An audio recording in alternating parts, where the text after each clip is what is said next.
علیکم ورحمۃ اللہ وبرکاتہ۔ آج ہم بات کریں گے، ایک کافی امپورٹنٹ ٹاپک ہے اور اکثر لوگوں کا گمان ادھر کی طرف کم ہوتا ہے کہ ایک زندگی کی کیا اہمیت ہے اللہ کے یہاں، اور اللہ تعالیٰ نے کتنی آیتیں اس بات پر اتار دیں اور انسانوں کو روکنے کی کوشش کری ہر طریقے سے، اسے معاشی نقصان پہنچا کے، اسے بدلے میں قتل کر کے، تاکہ وہ عبرت کا نشان بن جائے اور آئندہ کوئی اس طرح کا کام نہ کرے۔ مگر اکثر لوگوں کو آپ دیکھیں گے کہ وہ اس سے منہ پھیرے ہوئے ہیں۔ قتل کے معاملے میں قتل ناحق بڑی خطرناک چیز ہے اور اس سے ہمیں بچنا چاہیے، اور وہ شخص جہنمی ہو جائے گا پھر۔ یہ مطلب بہت ہی خطرناک بات ہو گئی ایک، کہ اس کی تمام زندگی کے نیک اعمال سب کچھ ختم ہو گئے اگر اس نے کسی کا قتل کر دیا۔ تو اس سے بچنا ہے۔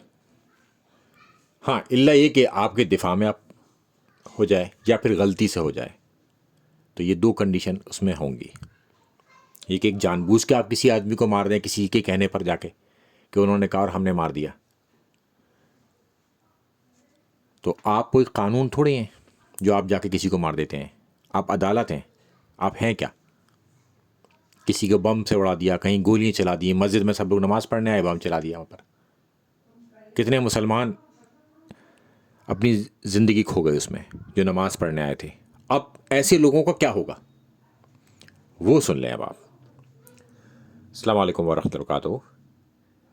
اب ہم بات کریں گے چیپٹر 2 آیت نمبر 178 کہ اللہ تعالیٰ فرماتا ہے کہ مقتولین جو ہیں، جن کو قتل کر دیا گیا ہے، ان کا قصاص لینا تم پر فرض ہے۔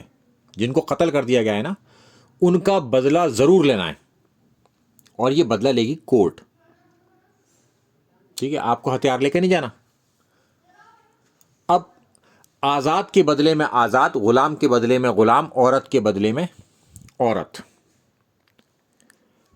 پہلے زمانے میں اس طرح کی بات ہوا کرتی تھی کہ کسی نے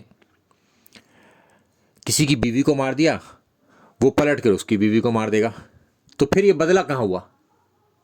بدلہ تو یہ ہوا کہ جس نے قتل کیا تو اسے قتل کرا جائے۔ تو اس نے اس کی بیوی کو مارا، اس نے اس کی بیوی کو مارا، دونوں میں سے کسی کو کوئی مسئلہ ہی نہیں بنا، یعنی قاتل کو تو سزا ملی نہیں۔ قصاص میں زندگی ہے، اسی آدمی کو مارنا ہے جس نے قتل کیا ہے۔ ایسا نہیں کہ آپ کے غلام کو کسی نے مار دیا اور اس نے ایک نیا غلام خرید کے آپ کو دے دیا، آپ اسی غلام کو مار دو، نہیں۔ تو یہ فرض ہے قصاص لینا۔ ہاں، پھر ایک کنڈیشن بھی رکھیے کہ ہاں، جس کسی کو اس کے بھائی کی طرف سے کچھ معافی دے دی جائے، اگر اس کے بدلے میں اسے معافی دے دی جائے تو پھر آپ کو کرنا کیا ہے، اور آسانی کے ساتھ دیت دینی پڑے گی پھر، کہ اگر کوئی آپ کو معاف کر دے قصاص کے بدلے میں تو پھر آپ اسے دیت دیں گے، اور وہ میں دیت بتاؤں گا آگے ہے کتنی۔ تو بغیر دیت کے کام نہیں چلے گا کسی بھی طریقے سے، یا تو قتل کے بدلے میں قتل، اگر وہ معاف کر دے تب آپ کو دیت دینی ہوگی۔ اور اللہ تعالیٰ فرماتا ہے کہ قصاص میں تمہاری زندگی ہے، اور ناحق قتل سے لوگ رکیں گے ہی ایسے، اس کے علاوہ کوئی چارہ ہی نہیں ہے۔ اگر قتل کے بدلے میں قتل نہ کیا جائے تو پھر وہ آدمی بے لگام ہو جائے گا۔ اب ہم چلتے ہیں اس کے آگے۔ 3 کنڈیشن وہ ہیں کیا معافی کے سلسلے میں؟ کہ سب سے پہلے کہ اگر کوئی مومن کسی مومن کو قتل کر دے، ایک مسلمان دوسرے مسلمان کو قتل کر دیتا ہے، تو وہ دیت دے گا، خون بہا، اور ایک غلام آزاد کرے گا، مسلمان غلام۔ اگر کسی ایسے قبیلے کا کوئی آدمی مر جائے جس سے آپ کی دشمنی ہے مگر وہ تھا مسلمان جسے آپ نے مار دیا،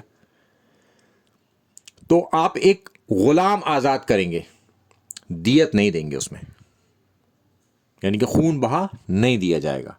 تیسری کنڈیشن کہ آپ نے جس کا قتل کر دیا وہ قبیلہ آپ کے ساتھ معاہدے میں تھا، یعنی کہ ایک ٹریٹی تھی آپ کے اور اس کے بیچ میں، تو پھر ایک غلام آزاد کرنا پڑے گا اور دیت بھی دینی پڑے گی، یعنی کہ خون بہا بھی دینا پڑے گا، اس کے گھر والوں تک پہنچانا پڑے گا یہ جو قتل ہوا ہے۔ ہاں اگر کوئی غلام نہ پائے تو، کیونکہ آج کی کنڈیشن میں تو یہ ہو ہی نہیں سکتا، اب تو غلامی کا سسٹم ہی ختم ہو گیا، تو پھر اس کے لیے آپشن ہے کہ وہ 2 مہینے کے لگاتار روزے رکھے۔ اب اس بات پر چلتے ہیں کہ وہ خون بہا یا دیت ہے کتنی؟ وہ ہے 100 اونٹ ایک آدمی کے بدلے میں۔ اب آپ ایک اچھے جو تگڑا سا اونٹ ہوتا ہے اس کی قیمت نکال کے دیکھ لیں اور پھر 100 سے اسے ملٹیپلائی کر لیں تو آپ کو پتہ چل جائے گا خون بہا ہے کتنا۔ یہ ہر علاقے میں اور ہر ملک میں اور وقتاً فوقتاً بدلتا رہے گا، اس لیے اونٹ کی مقدار بتا دی گئی اس حوالے سے۔ اب ہم چلتے ہیں اس کے آگے کہ اگر کسی شخص نے کسی کو ناحق قتل کر دیا تو گویا کہ اس نے پوری انسانیت کو قتل کر دیا۔ اللہ تعالیٰ فرماتا ہے یہ اتنی بڑی چیز ہے، پوری انسانیت۔ اب یہاں پر یہی ذکر نہیں ہے مسلمان یا غیر مسلم، یہاں پر ذکر ہے پوری انسانیت کو قتل کر دیا۔ اگر کسی نے کسی کو قتل کیا اور اگر کسی شخص نے کسی شخص کو بچا لیا تو اس نے پوری انسانیت کو بچا لیا۔ تو یہ جان بچانا کتنا بڑا کام ہے اور جان لینا کتنا خطرناک کام ہے۔ اب آپ کو اس کے آگے پتہ چلے گا کہ ہو کیا رہا ہے کہ اور جو کوئی کسی مومن کو قتل کر دیتا ہے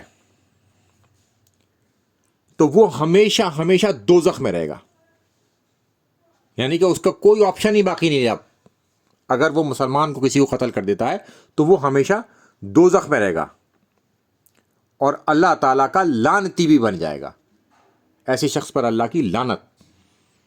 تو میں سمجھتا ہوں کہ لعنتی کافی ہے اس کے اوپر، مگر وہ ہمیشہ کے دوزخ میں رہے گا۔ یہ لمحہ فکریہ ہے، لوگ اپنے بارے میں اسٹوری بناتے ہیں کہ ہم نے اتنے لوگوں کو مار دیا۔ آپ سمجھ جائیے کہ وہ ہے کیا، اس کا کیا ہونے والا ہے، کیا بنے گا اس کا۔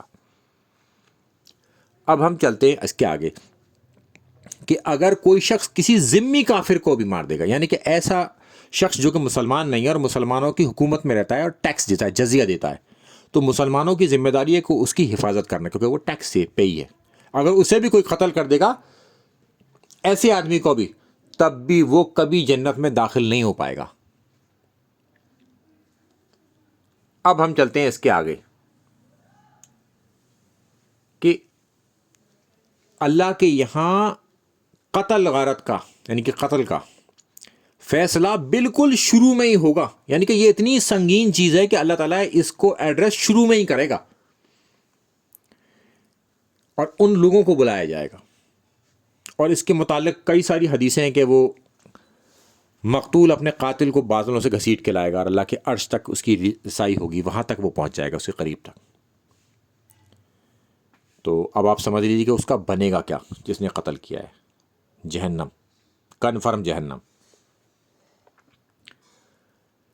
تو اس سے ہمیں بچنا ہے اور اس کی طرف نہیں جانا۔ اگر کوئی اس طرف جا بھی رہا ہے ہمارا بھائی قتل و غارت کی طرف، تو اسے روکنا ہے، کیونکہ بندوق ہر چیز کا یا بم پھوڑنا ہر چیز کا حل نہیں ہے، بیٹھ کر بات کرنا ہی حل ہے۔ کوئی بھی حل جب نکلتا ہے تو وہ آمنے سامنے بیٹھ کے ٹاک سے نکلتا ہے، کیونکہ اس زمانے میں آپ دیکھ رہے ہیں جنگیں کتنی چل رہی ہیں چاروں طرف، اس کا کوئی فیصلہ ہو پا رہا ہے؟ کوئی فیصلہ نہیں ہو پا رہا۔ جب وہ بیٹھ کے بات کریں گے اس میں کوئی نہ کوئی ڈیسیزن نکالا جائے گا، دونوں کو تھوڑا تھوڑا دبنا پڑتا ہے، پھر کوئی ڈیسیزن نکل کے آتا ہے، ورنہ لڑائی کسی چیز کا حل ہے ہی نہیں۔ آپ جائیے کسی بازار میں کھڑے ہو کے گولی چلا دیجیے، لوگ آئے ہیں اپنے کسی کام سے، وہ مر گئے، تو بس وہ اپنا، وہ شخص جو گولی چلانے والا ہے، جو بم پھاڑنے والا ہے، وہ اپنا آخرت دیکھ لے اسی وقت کہ وہ پکا جہنمی ہو گیا، اور کوئی ایف اینڈ بٹس کی ضرورت نہیں ہے۔ یہ قرآن کے اندر بات ہے، یہ تمام باتیں قرآن کے اندر ہیں، اس میں صحیح ضعیف کا بھی کوئی چکر نہیں ہے۔ تو ہمیں سب کو بچنا چاہیے، اگر کوئی اس طرف بچ جائے تو اسے بھی روکنا چاہیے کہ بھائی ایسا نہ کر۔ السلام علیکم ورحمۃ اللہ وبرکاتہ۔